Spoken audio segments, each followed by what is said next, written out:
Je vais partager avec vous sur le mot royaume. Le mot royaume. Bien entendu, c'est le royaume des dieux. Je voudrais d'emblée commencer ma prédication en posant une toute petite question à l'Assemblée. Qui, au milieu de nous, peut nous dire exactement ce que c'est le royaume des dieux? Partout où il y a un roi, c'est parce qu'il est à la tête d'un royaume.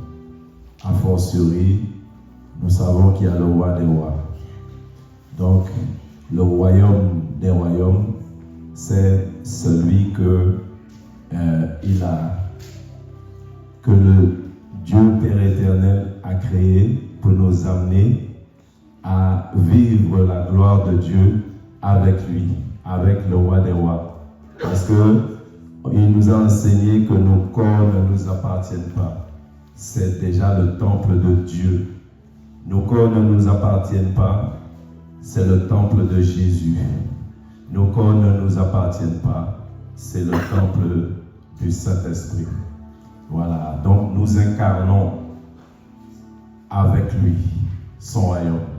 Pas seulement sur terre, mais aussi en esprit. Et aussi parce qu'il y a une partie du chemin qui se fait sur terre, mais le reste, c'est dans l'éternité avec le roi des rois. Amen. Amen. Gloire au Seigneur. Matthieu chapitre 4, le verset du 7. Il est écrit: dès ce moment, Jésus commença à prêcher et à dire: répentez-vous, car le royaume des cieux est proche. Répentez-vous. Jésus n'a pas dit que le royaume de Dieu arrive. Il n'a pas dit que le royaume de Dieu est là. Mais il a dit le royaume de Dieu est proche. En fait, le royaume de Dieu, c'est quoi? Pour bien comprendre ce mot, royaume de Dieu, nous devons remonter un peu l'histoire. L'histoire des enfants d'Israël. Car après la sortie de ce peuple de l'esclavagisme, comme nous le connaissons tous, ils sont entrés dans la terre promise. Et à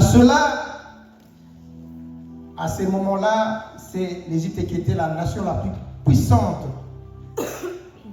Et lorsqu'ils sont partis de l'Égypte,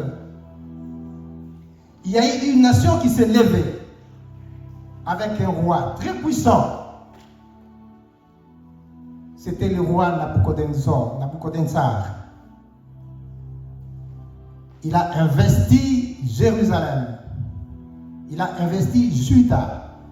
Parce qu'à l'époque, Israël était scindé en deux. Il y avait le royaume d'Israël et le royaume de Juda. Juda avait pour capitale Jérusalem. Et le royaume d'Israël, c'était Samarie. En quelque sorte, c'était comme si c'était deux peuples. Mais en fait, c'était un seul peuple. Après la mort de Salomon, le fils de Salomon qui avait pris le pouvoir sur tout Israël, les anciens sont venus, ils lui ont demandé: écoutez, roi, ton père nous avait tellement assujettis. Nous vous demandons, ce sont les anciens, nous vous prions d'alléger un peu ce peuple de tout ce que ton papa faisait. Alors, comme il était jeune, il était entouré également de jeunes. Les jeunes ont dit: non, roi, toi tu es jeune, il ne faut pas suivre ces vieux-là. Leur temps s'est déjà passé. Alors le roi a endurci son cœur. Il ne voulait pas. Il ne voulait pas enlever des impôts que le peuple d'Israël payait. C'est ainsi que Juda s'est retiré d'Israël. Et Juda avait pour capitale Jérusalem. Alors, il s'est levé un roi, Nabuchodonosor, un roi très puissant, le roi de Babylone.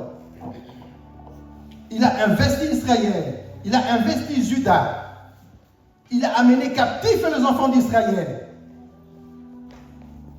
Il a même pris les jeunes pour qu'ils fassent des travaux forcés à Babylone. Et c'est là même que Daniel a écrit son livre. Il était dans Babylone, en esclavage. Parce qu'il était un élu de Dieu. Alors, Daniel, comme il avait l'esprit de Dieu en lui, Dieu a fait que Daniel soit élevé à de grades. Partout où les enfants d'Israël partaient en esclavagisme, ils avaient une chose en tête. Ils avaient une seule chose. Que nous, les Israélites, nous avons comme père Abraham. Nous avons un et un seul Dieu. Quoi qu'il nous arrive ici, à Babylone, nous ne pouvons jamais nous agenouiller devant les statues, devant les dieux des autres peuples. C'est cela le commandement que notre Dieu l'Éternel nous avait donné. Nous ne pouvons pas. Ils ne voulaient pas trahir leur foi. Ils se sont attachés à Dieu. À telle enseigne que les 3 compagnons de Daniel ont été jetés dans la fournaise ardente. Ils ont dit au roi, nous ne pouvons pas nous agenouiller devant ton statue que tu as faite. Nous ne pouvons pas. Nous avons un seul Dieu. Notre Dieu n'est pas un statut. Notre Dieu n'est pas un statut. Nous ne pouvons pas trahir notre foi en Dieu. Nous savons, nous croyons que notre Dieu est capable de nous délivrer entre tes mains. Même s'il ne nous délivre pas, nous acceptons de mourir que de nous agenouiller là. Bien-aimés dans le Seigneur, combien de fois nous, chrétiens, aujourd'hui, nous trahissons notre foi en Dieu. Nous trahissons notre foi en Jésus-Christ à cause des choses de ce monde. Combien de fois? Combien de fois nous avons été infidèles devant le Dieu créateur, celui que nous prêchons ce matin, celui pour qui nous nous sommes réunis ce matin? Combien de fois nous trahissons notre foi à cause de biens temporels? Combien de fois? Dieu est bon, il est merveilleux. Il est merveilleux. Nous sommes obligés de rendre grâce à Dieu tous les jours de notre vie à cause de Jésus-Christ, à cause de son sacrifice, à cause du sang coulé sur la croix. Sinon, moi et toi, on ne serait pas ce matin-là. Jamais. Et chaque jour, nous trahissons notre foi à cause de biens temporels. Chaque jour. Mais les enfants d'Israël, les 3 compagnons de Daniel, ils ont dit au roi, le Tout-Puissant, nous ne pouvons pas nous agenouiller devant ces statues parce qu'il n'est pas Dieu pour nous. Nous sommes en captivité chez toi, oui, nous le croyons, nous le savons, et c'est comme ça. Mais nous acceptons de mourir que de trahir notre foi. Bien, mais vous savez que quelque part dans le monde, aujourd'hui, dans ce 21e siècle, il y a de chrétiens qui sont torturés. Il y a de chrétiens qui sont maltraités. Il y a de chrétiens qui ne savent pas prier comme nous prions aujourd'hui, moi et toi. Pas plus loin, en Algérie. Les chrétiens ne peuvent pas s'exprimer. Et s'ils peuvent s'exprimer, c'est en secret. C'est en secret. Malgré la prison qu'on leur promet que si on vous trouve prier Jésus, vous ferez la prison. Mais ils se disent quand même, nous allons nous cacher afin de prier Jésus, notre Dieu. Nous croyons et nous savons qu'il serait là avec nous.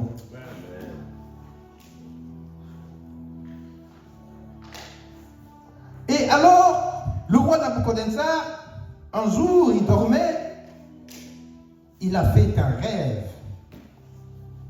rêve effrayant. Il a vu un statue se lever et tout, vous connaissez l'histoire, c'est dans Daniel 2. Alors, il a perdu de vue ce qu'il a vu en songe. Il cherchait qui pouvait lui rappeler le songe et lui donner l'explication. On a appelé Daniel, il est venu, il a donné l'explication. Et après le roi Nabuchodonosor, il y a eu encore une nation qui s'est levée, plus puissante que Babylone. C'est le roi de Perse. Il a investi Babylone, il a investi Israël, Juda et tout. Il a pris des enfants d'Israël. Ils sont partis en captivité encore une fois de plus. Les enfants d'Israël ont souffert. Et après cela, il y a encore un autre roi qui s'est levé. Jules César, un Romain.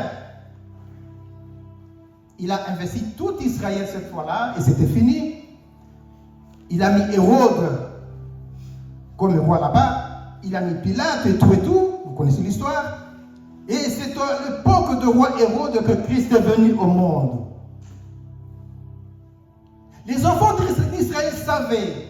Ils avaient la connaissance des prophètes. Ils ont lu Ésaïe. Ils avaient la connaissance des prophéties de Daniel, d'Ézéchiel et tous les prophètes qui se sont succédés. Ils avaient une chose en tête, que l'Éternel notre Dieu nous enverra un sauveur qui viendra nous sauver. Ils le savaient. Et c'était écrit. Les enfants d'Israël savaient. Alors, comme ils le savaient,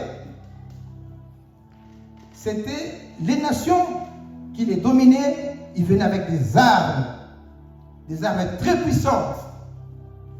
Ils venaient avec des chars de feu. Ils venaient avec des armes sophistiquées que les enfants d'Israël ne pouvaient pas faire face. Finalement, ils étaient dominés cette fois-là par l'Empire romain. Et le temple de Dieu dans Jérusalem était détruit. Tout était saccagé. Maintenant, les enfants d'Israël avaient les yeux levés vers l'Éternel. Seigneur, nous attendons le Sauveur. Nous attendons le Sauveur. Ils attendaient. Ils savaient que ce Sauveur viendrait de la lignée de David. Comme David était un grand roi, un guerrier, un combattant, celui-là viendrait avec une armée plus forte que celle de l'Empire romain. Il viendra avec des combattants, des militaires, avec des armes sophistiquées. Et cette fois-là, il va nous délivrer de la main des Romains. Nous serons en liberté. Il n'y aura plus de captivité. Il n'y aura plus des enfants d'Israël en esclavagisme. Nous serons en liberté. Et c'est à ce moment-là que le temple du Seigneur notre Dieu, le temple construit, bâti par Salomon, sera rebâti, sera reconstruit. Ils attendaient un roi puissant en armes. C'est comme ça que les enfants d'Israël attendaient. Bien-aimés dans le Seigneur, le verset que je venais de lire tout à l'heure, c'est lorsque Christ est entré à commencer son ministère. C'est par là qu'il a commencé. Repentez-vous car le royaume des cieux est proche. Et lorsqu'il est arrivé au cœur de son ministère,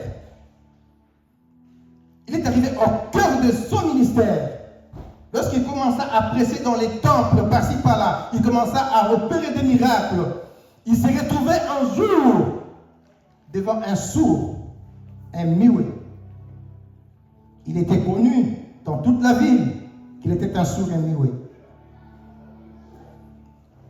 Jésus-Christ le guérit devant les Sanhédrins, devant tout le monde. Christ l'a guéri. Ils l'ont vu. Les pharisiens, les sadducéens, ils ont dit, on n'a jamais vu ce genre de choses.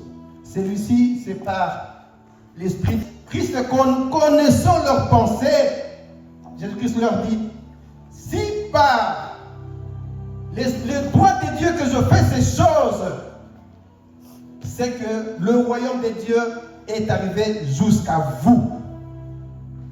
C'est au cœur de son ministère. Il a dit, le royaume de Dieu est arrivé jusqu'à vous. Au début, il avait dit, le royaume de Dieu est proche. Mais cette fois-là, il a dit, le royaume de Dieu est arrivé jusqu'à vous. C'est différent. Maintenant, le royaume de Dieu est là. Si le royaume de Dieu était un territoire, si le royaume de Dieu était un royaume administratif, où il y a des frontières, où il y a un drapeau qui flotte quelque part, Jésus-Christ n'aurait pas dit que le royaume de Dieu est proche. C'est pour dire que le royaume de Dieu, ce n'est pas un territoire. Ce n'est pas un endroit où l'âme va se reposer après la mort de ce corps. Si le royaume de Dieu était un territoire, Jésus-Christ ne l'aurait pas dit que le royaume de Dieu est arrivé jusqu'à vous, le royaume de Dieu. Bien-aimés dans le Seigneur, Jésus-Christ, c'est lui-même l'incarnation du royaume de Dieu. C'est lui l'incarnation. Il a donné en parabole, il a parlé de parabole, vous le connaissez, d'un grain de sénévé. Le grain de sénévé est une graine non négligeable. C'est une toute petite graine. Mais quand vous la plantez, ça sort un grand arbre. Et ça peut aller de là, d'ici, jusque là. Chez nous, au Congo, nous avons un légume que nous appelons matembele. Vous pouvez planter juste une petite plante comme ça de matembele. Surtout si la terre est très fertile, ça pousse seul. Ça peut aller jusque là. Jésus-Christ a comparé le royaume des cieux au grain de sénévé. Mais quand vous la plantez, ça surprend tout le monde. Ça peut arriver là où personne n'y attendait. Là où personne s'y attendait. Ça peut aller très loin. C'est comme cela qu'il a comparé le royaume des cieux. Christ est venu. Il nous a apporté la bonne nouvelle du royaume des cieux. Le royaume des cieux, c'est quoi? C'est une doctrine. Le royaume de Dieu, c'est quoi? C'est une manière de vivre. Le royaume de Dieu, c'est quoi? C'est un comportement. Lorsque le royaume de Dieu arrive jusqu'en vous, ça transforme la personne intérieure. Et après avoir transformé la personne intérieure transforme la personne extérieure. Le royaume des cieux, c'est une façon, une nouvelle manière de vivre dans ce monde. Jésus-Christ est devant Pilate. Pilate lui pose la question: es-tu le roi des Juifs? Christ lui a répondu: mon royaume n'est pas de ce monde. Si mon royaume était de ce monde, mes disciples prendraient des épées pour me défendre. Mais mon royaume n'est pas de ce monde. Mon royaume vient de là. Mon royaume n'est pas d'ici. Le royaume des cieux, c'est une manière de vivre, bien-aimés dans le Seigneur. Ce n'est pas dit que nous irons dans le royaume des cieux. Nous sommes déjà dans le royaume. Notre royaume, c'est notre manière de vivre qui est différente à ceux qui sont dans ce monde. Notre royaume des cieux, c'est notre comportement. Le royaume des cieux, c'est une doctrine. Parce que lorsque Jésus-Christ a guéri cet homme, le sourd, le muet, ils s'étaient étonnés. Ils n'ont jamais vécu cette doctrine. Ils n'ont jamais vu. C'est la doctrine du royaume des cieux. Une nouvelle vie. C'est ça le royaume. Nous n'irons nulle part. Quand Jésus-Christ dit, dans la maison de mon Père, il y a beaucoup de demeures. Sinon, je vous aurais dit, dans la maison de mon Père, il y a beaucoup de demeures. Analysons un peu la phrase. Dans la maison, demeure. Ce sont deux mots synonymes, n'est-ce pas? Deux mots synonymes qui expliquent une seule chose. Jésus-Christ voulait tout simplement dire, dans la maison de mon Père, toute personne ayant la vie du royaume des cieux a sa place. Tout le monde a sa place. Il suffit d'adopter le caractère. Il suffit d'adopter le comportement de ce royaume. Tout le monde a sa place. Le royaume de Dieu, ce n'est pas un endroit où nous partirons. Non. Mais Dieu a créé Adam et Ève dans le jardin. Le jardin était où? C'est sur terre. Le jardin d'Éden était ici sur terre. D'après les recherches des archéologues, on a trouvé que le jardin d'Éden se trouvait vers le Moyen-Orient. Parce qu'on a découvert 2 fleuves. La Bible dit, il était traversé par une fleuve et ce fleuve était séparé en 4. On a découvert 2 fleuves de ce côté-là, vers le Moyen-Orient. Et avec les changements climatiques et tout, les 2 autres fleuves ont disparu. Mais personne n'a trouvé exactement l'endroit où était le jardin. Mais avec des signes, on a découvert que le jardin s'est trouvé au Moyen-Orient. Le jardin d'Éden était sur cette terre où nous sommes, moi et toi. Dieu nous a créés pour qu'ils vivent éternellement avec lui. Bien-aimés dans le Seigneur, dans Apocalypse 21, Jean dans l'île de Patmos, Jean dit, et puis je vis une nouvelle terre et un nouveau ciel. Ça veut dire quoi? C'est que nous attendons, nous les enfants de Dieu aujourd'hui. Nous attendons l'établissement définitif du royaume. Jésus-Christ a dit, et les disciples ont posé la question, Maître, enseigne-nous comment prier. Parce que Jean a enseigné à ses disciples comment prier. Comment vous devez prier? Notre Père qui es aux cieux, que ton nom soit sanctifié, que ton règne vienne, que ta volonté soit faite sur la terre comme au ciel. Jésus-Christ savait que le règne de Dieu devrait venir sur cette terre. C'est-à-dire l'Éternel viendra régner avec son peuple sur cette terre. C'est à ce moment-là que la terre serait une terre nouvelle. Une terre nouvelle. Là où la mort n'existera plus. Là où le péché n'existera plus. Là où nous vivrons l'amour proprement dit, l'amour en personne. Personne ne te dira à ce moment-là, ma soeur, Dieu est là. Personne. Là où il n'y aura ni femme, ni homme. Souvenez-vous, Jésus-Christ, on lui a posé la question pour l'éprouver. On lui a dit, Seigneur, il y avait une famille de 7 personnes. L'aîné a épousé une femme. L'aîné est parti. Et le second a pris la femme. Il est parti. Et finalement, tout le monde est parti, la femme est restée seule. À la résurrection, la femme appartenait à qui? Christ leur a dit quoi? Au royaume des dieux là-bas, il n'y aura ni homme ni femme. Il n'y aura même pas le problème de mariage. Il n'y en aura pas. Nous aurons tous les pensées nouvelles. Personne ne se souviendra des événements du passé. Personne. Nous serons de nouvelles personnes. Nous aurons ce corps spirituel. Nous lui ressemblerons ce jour-là. Bien-aimés, nous vivons le royaume sur terre déjà.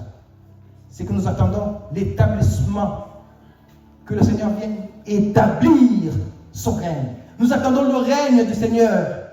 Oui, la Bible dit, au son de la trompette, à la voix d'un archange, les morts résisteront le premier, et ensuite, nous irons à la rencontre de l'époux. Oui, l'Église ira à la rencontre de son époux dans les airs, et l'époux va nous ramener à la maison. C'est sur cette terre des humains. C'est à ce moment-là que la terre serait transformée. C'est ainsi que Jean a dit, une nouvelle terre et un nouveau ciel. Les choses ne seront plus comme elles est aujourd'hui. Mais nous, les enfants de Dieu, nous vivons déjà le royaume des cieux ici sur terre. Nous vivons déjà parce que nous adoptons le caractère de Jésus-Christ. Nous avons accepté cette doctrine. Et cette doctrine de Jésus-Christ du royaume va d'une personne à une autre. Va de maison en maison. C'est sans tambour, ni trompette, ni arme à feu. En silence, les gens sont transformés. Les familles sont transformées. Les villes sont transformées. Les pays sont transformés. Des continents en continents. C'est comme ça que la parole de Dieu, c'est comme ça que le royaume des cieux est parti. Comme une traînée de poudre. Vous l'avez planté ici, mais c'est arrivé jusque-là. C'est ça le royaume des cieux. Ce n'est pas un endroit où nous irons. Non. Non. Nous attendons maintenant le règne de l'Éternel. C'est ce que nous attendons. Qui vienne régner. C'est ainsi que Christ a dit. Voici comment vous devez prier. Notre Père qui es aux cieux, que ton règne vienne. C'est ce que nous devons demander tout le jour. C'est ce que nous devons demander. On est fatigué de ce monde. Quand tu regardes à gauche, tu pèches. À droite, tu pèches. Devant toi, il y a un péché. Derrière toi, il y a un péché. Tout autour de nous. Que le règne du Seigneur puisse venir. Alléluia. Que son règne puisse venir. Qu'on mette fin à ce système. Qu'on mette fin à ce système de ce monde. On en a marre. On en a marre. On a besoin que le règne de l'Éternel puisse venir le plus tôt possible. Cette nouvelle du royaume des cieux est allée, continue à aller, continue à transformer les personnes intérieures. Matthieu était un collecteur d'impôts. Lorsqu'il a rencontré la nouvelle du royaume des cieux, il a tout abandonné. Il a tout abandonné. Il a suivi. Et il a propagé cette bonne nouvelle du royaume des cieux. Cette nouvelle du royaume des cieux va de ville en ville. Les enfants d'Israël qui attendaient un roi avec une armée puissante pour gagner, pour détruire le roi, pour détruire l'Empire romain. Mais ils ont vu un roi affaibli. Un roi qui a accepté la souffrance. Un roi qui a accepté de mourir, tout simplement. C'est ainsi que les enfants d'Israël n'ont pas cru en Christ, ils n'ont pas cru en Jésus. Ils ont dit, mais non, oui, nous savons, d'ailleurs, de toute façon, celui-là, c'est l'enfant de Joseph et de Marie, c'est un charpentier. Nous le connaissons, non? Mais comment il peut se prétendre, oui, nous ferons des miracles, oui, c'est vrai. Mais le roi que nous attendons, nous, ce n'est pas un roi faiblard comme celui-là. Nous attendons un roi puissant, avec une armée puissante, afin de nous libérer du main de Romains.